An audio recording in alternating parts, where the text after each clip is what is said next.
Where did the dream of acting come from after the car accident? So it actually showed up before. So 2014, it was Thanksgiving of 2014, Thanksgiving break, right? Right before I went to, I think it was right before training camp.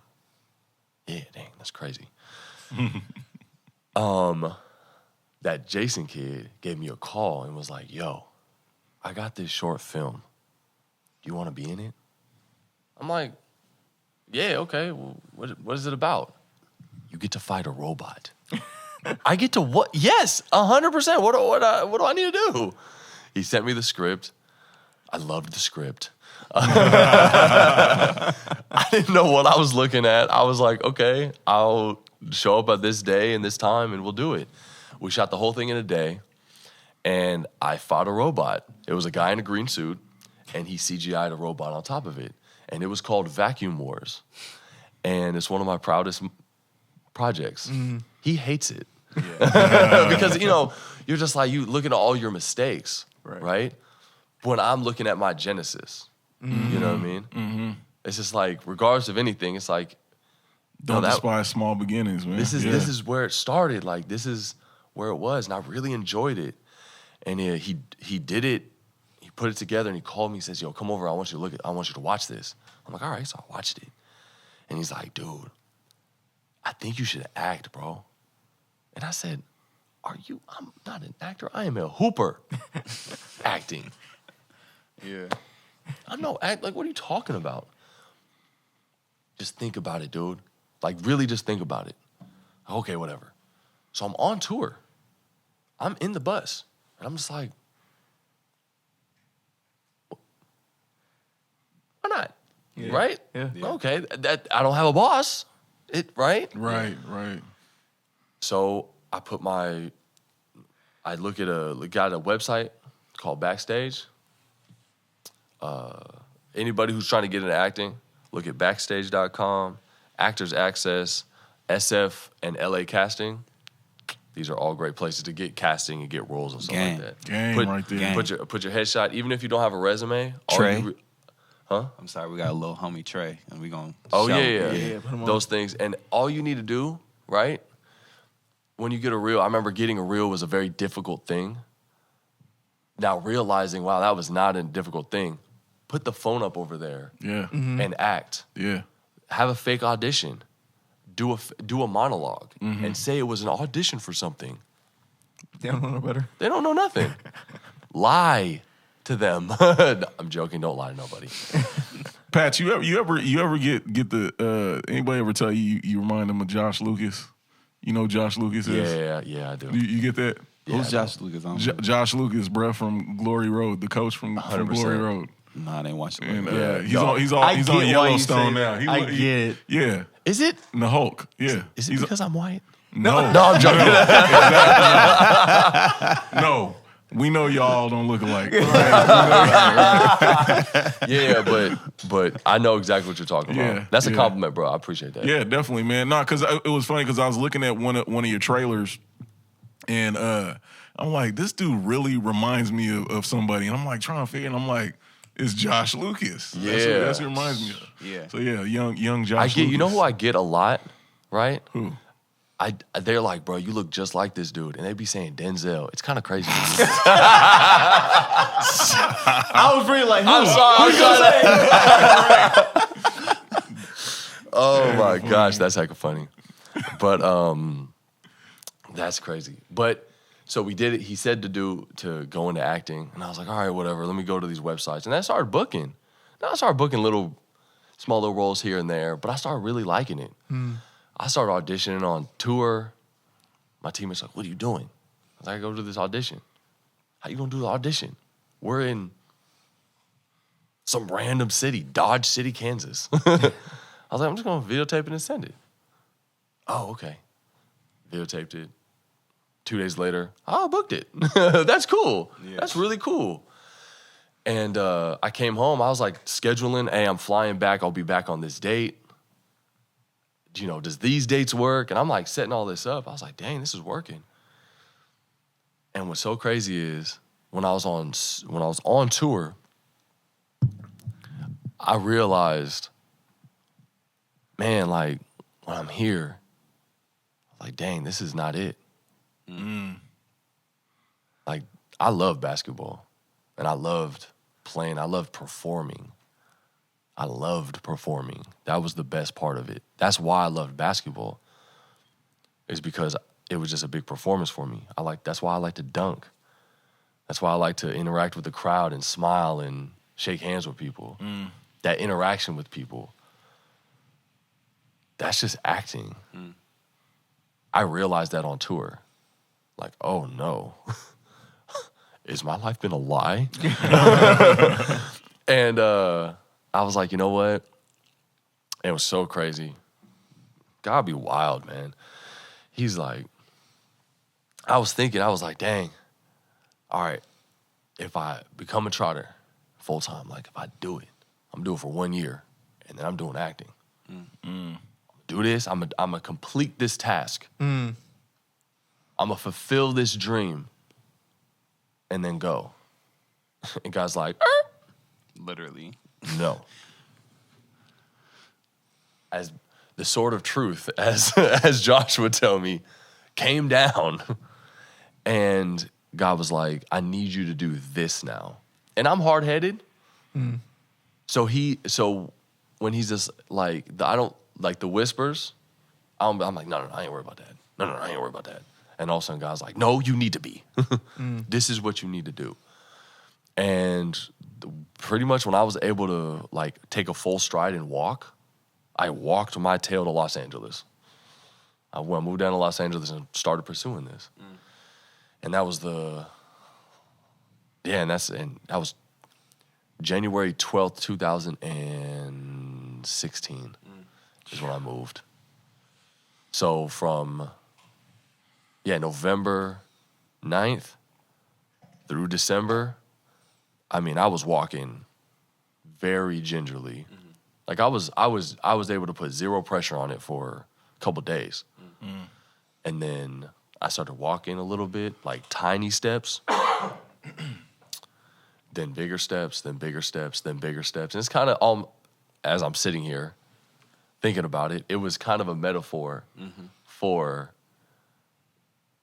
a career, This for transition life. and this change, yeah. The transition where I physically can't take a regular stride. I physically can't, right? I have to take these tiny steps.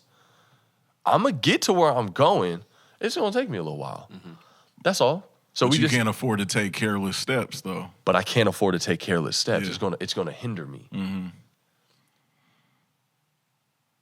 Going to the movies, I knew it was gonna take me a while to get to the theater, so I had to show up early. So if you know you gotta take the baby steps, show up early. Yeah. Wow. That's a bar right there. Yeah. Yeah. Facts.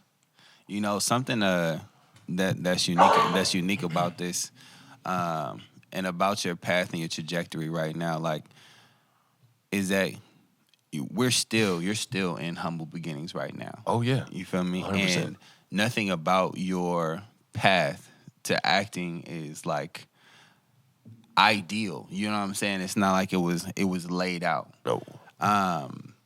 There's talk a little bit about the irony of like the movie that you were in, like the best movie, with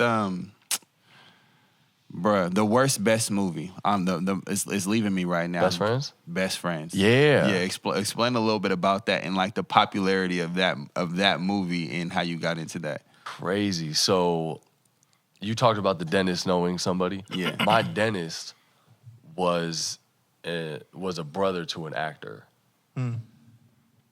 Heck of random. But he's like, yeah, he has a movie coming out and, you know, you're going to do this movie. I'm like, all right, bet. Like, I can, get you in contact with them. I'm like, all right, cool. They did this movie called The Room. And The Room is the worst movie ever. It's awful, right? It's terrible, but it's amazing, Yeah. right? And it has a huge cult following. Massive. I mean, ridiculous, right? And they did this movie where they wanted to come back together and do a movie called Best Friends, right? So they do the film, and they actually ended up splitting it in 2 films, right? Because they went over their time budget. So it ended up splitting it into 2 films. I was in the first film, ended up getting cut. I found out the day of the premiere that I got cut. I was like, bruh, what? But they're like, we cut you, and we're going to offer you a bigger role in the next movie. Because the role I had was minuscule in the first one. And the second one, I had a much bigger role. I had more lines. It was just a better role. I was like, for sure. Filmed it. It ended up being the #1 selling comedy on Amazon. It sold out in Best Buy and Target. And at one point on IMDb, we were one of the top trailers. It was crazy. I was like, people care? Right. Like, that's wild. Yeah. That's crazy. So the success of that was nothing. I had nothing to do with the success of it. I was just in the film. I was very fortunate to be in the film, and just that's pretty much it. It wasn't because I was in it. It was successful. Then that ended up leading into Deep in It. That was my first leading role in a movie. I was able to jump on a poster, which was really cool. That got picked up by Apple. And I was like, oh, it's working. Like it's actually coming together. But before that, the hustle was I would PA, which is a production assistant. I would take out trash and get people coffee. That was, and any miscellaneous thing. I'd have to lift heavy lights. I'd have to help set up this. So anybody that needs an extra hand, I'm the extra hand. But I would do it for free, right? On these indie movies, right? Or I'd do it for free or low pay for roles in the movie. I was like, yo, I want that role. So let's barter. I'll PA, I'll do this. You give me those lines in the movie. Oh, and they're like, yes, absolutely. Yeah. And I was the first one there.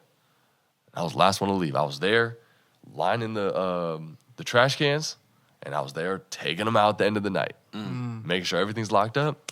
We out. And that was the hustle. And I was getting these small little bit parts. All of them got cut. Most of them got cut, but I still got the credit. Yeah. Right? And sometimes I got the footage, and I just put that to the reel. But that's the thing. You have to have like a hustle, right? Is it? Would you say it's a hustle, or is it more of a heart of service?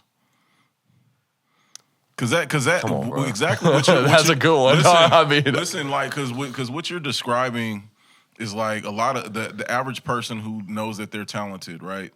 Would typically like look at like this is beneath me. Like this, I didn't come here for all this. You know what I mean? And for a lot of people that's closed the doors on them, right? Right. yeah. Because we're we're often taught this whole thing of like our gifts, our talents will make room for us, right? And so we automatically are led to believe or assume that, okay, my talent is gonna open up this opportunity, when really it could be just the fact that, if I show up, like you said, I show up early, I'm the last one to leave. I help wherever I see that there's a need. It opens the door. You know what I'm saying? It's almost like you know, I've heard many stories where you have this CEO of a Fortune 500 company, or he's become a boss, right? And of a very successful business or company, but he started out either in the mailroom or started out as a custodian, and being the fact that he was willing to take the position of a custodian, where I might not be able to sit in the boardroom, but I have the keys to go in there and clean it. You know what I'm saying? And I have access to the vice president's office. I can go in there and I can, you know, make sure that everything is in order. His office is nice and neat.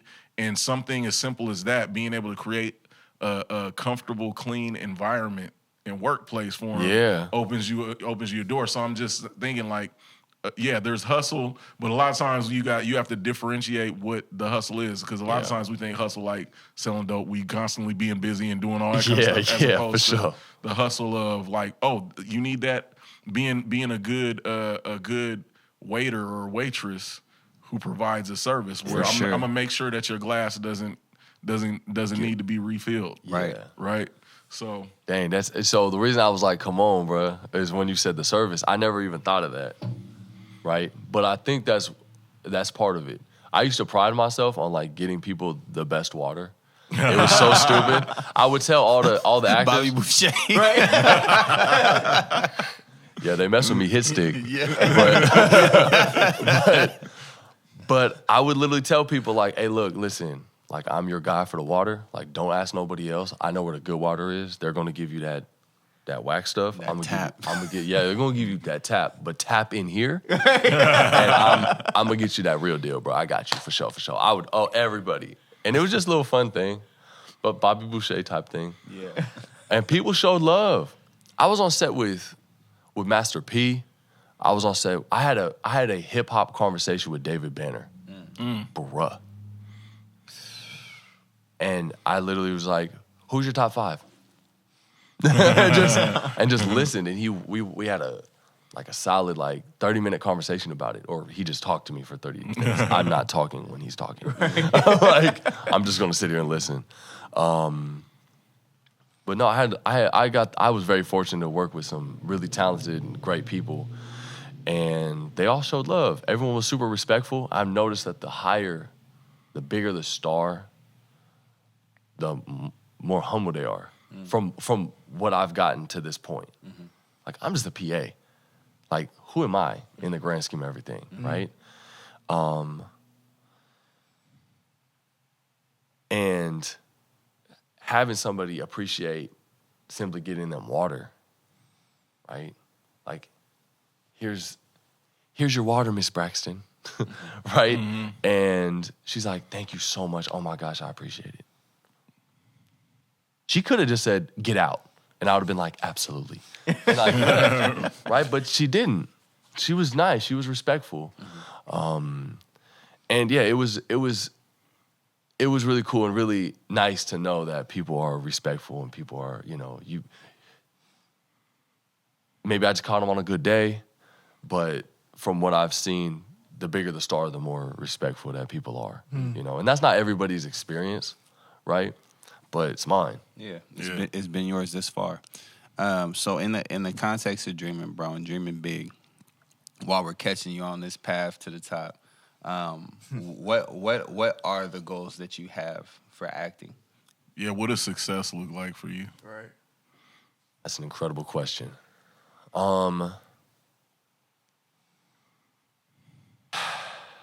Just another movie. Another movie. That's it. So after this next one we do, it's another one. That's it. Just having another movie. So you trying to be the DJ Khaled of films? Just another one? Another one? Another one. Yeah. A lot of people want fame and money. I always felt like that was a byproduct of being talented, right? That can't be the goal, right? I just, if I want to be famous, I just need to, yell at my mom on film and put it on, and all of a sudden I go viral. I'm famous now, right? Meatloaf! Right? Just say something crazy, right? Say something crazy and do something crazy, right? But that's all byproduct about being talented. Just be as talented as I possibly can be and just tell a cohesive, inspirational story. That's it. That's success to me.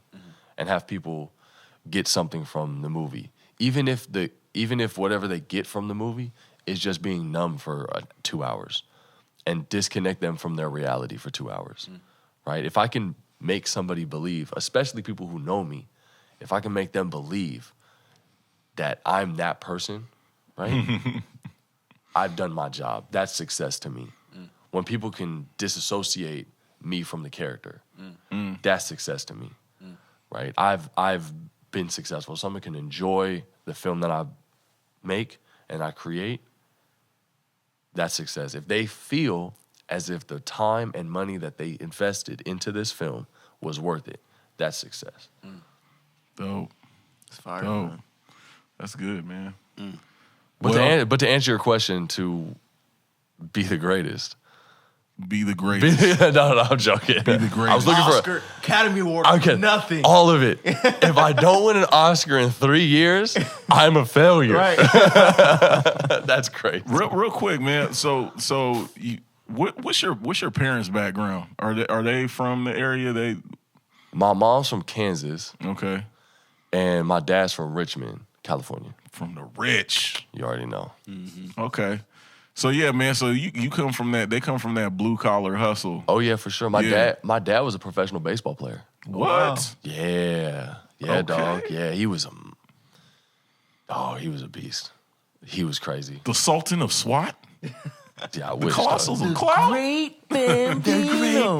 The great Steve Bino. His name's Steve. Yeah. Gang. You already know. But yeah, he played pro, and the story I got is so funny. I didn't know he was a professional baseball player until like I was in college, right? Like I didn't know until like way later. So he wasn't one of those guys that like put a bat in your hand and was like just Oh, he did, but he realized I didn't like it, and he was like, "Okay, well, this isn't for him." Oh, he likes to dunk. Let's go. Let's go this way. And yeah, he never forced dreams on me. He never, that was his dream, right? And I remember when in college they would do the bio, right? And they would say like, all right, well, I'm from here. I played here. I did this. My parents are Emmy and Steve. Emmy, a real estate agent. Steve, former professional baseball player. My dad said, they're going to ask you about that. He says, I don't want you to tell them that. Why? I just got this information, okay? I want to tell everybody. He goes, at your games, I don't want anybody asking me about me. That's my dad, bro. Like, what? He goes, my ship has sailed. This is about you, not about me. Yeah. I don't want anybody. I literally want to be in the shadows. I want to be away. This is your thing. The light's on you, focus is on you. And I don't want that to get blurry at all about some of my old dreams. I'm not interested in that. Okay. Like, I wouldn't mind, but all right. But That's dope, man. That's dope. That makes me like respect your parents even more, man. Just just hearing how just they really pushed for you to dream, but not because a lot of times we as parents we want to hand down a dream. We want to pass on a dream. But it's also like important for us to realize like when when the kids need to go off in a different direction and have their own dream, right? yeah. And so that's pretty dope, man. Just the fact that he wasn't trying to vicariously live through you, because a lot of parents fall into that trap of trying to vicariously live through their children. Trying to make their kids the sequel to their story. Exactly. Right. Yeah, exactly. Right. But my dad did say, he goes, the moment you're in a Ferrari, I'm vicariously through you. He said, I want to let you know that. He goes, you get in that car? He said, every time I lay down, I just think, I'm in that car. That's dope, man. Yeah, Well, man. hey, man, I appreciate you, man, coming through. It's been a phenomenal episode that we've done today, man. It couldn't have been as phenomenal.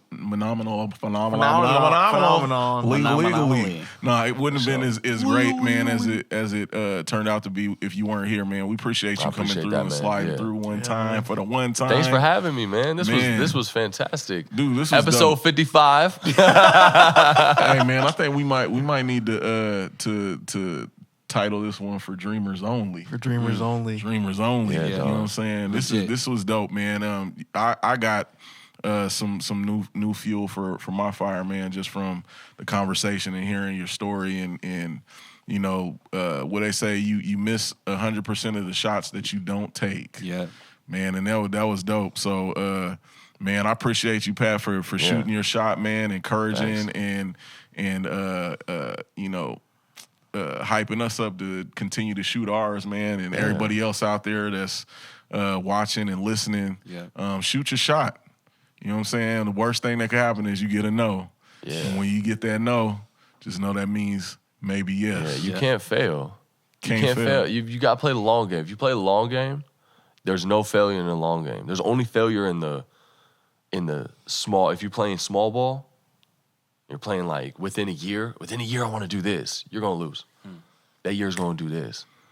I say anybody who has a dream, anybody who has anything that they're trying to do, give yourself a dog minimum of 10 years to do anything with it. 10 years to make money. 10 years. Give yourself 10 years to fully see this thing through. Right? Have a 10-year goal. Because what happens is 1, 2, 3 years go by, and you think, oh, I should have done this in 6 months. No, you should have been that. The thing you thought should have happened in 6 months should happen in 7 years. Let this thing develop. Let this thing develop. But that's what it is. Just give yourself 10 years, and you can't lose. And you just slowly chip away at this, and you just straight up won't lose. Just be consistent for 10 years. No one can beat you.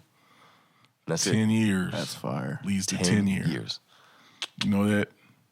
Y'all know what tenure is, man? That's for a teacher? It's funny. You know, like, so tenure is like anytime that you're doing something is like it's considered that you're like permanent in doing that. Like you are officially, technically a professional of doing what it is that you're doing. So it's funny because when you said 10 years, I'm like, oh, that's like tenure.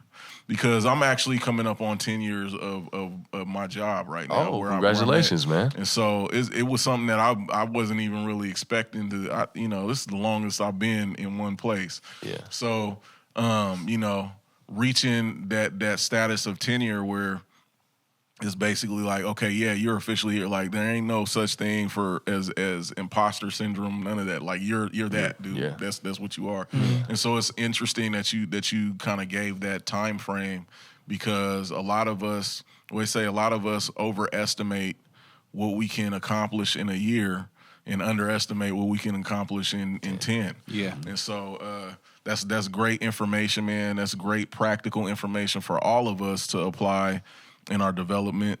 And so, like I said, man, appreciate you coming on here, man, Sure. and chopping it up with us. Y'all, there's all kinds of game and gems that you can get from this. So this is gonna be good. We're gonna have a lot of reels. A lot of reels. A lot of real posts man. and stuff. So, but yeah, sure. man, it's Don the Blap, this 1/3 of Watch Me Develop podcast, reminding y'all to develop or die. Here with my brothers, John Butcher Jr., Stephen Joshua Bonds. We'll see y'all next time. Shout out to Patrick Greene. We'll see you when we see you. Oh, Deuces. yeah, brother. Peace.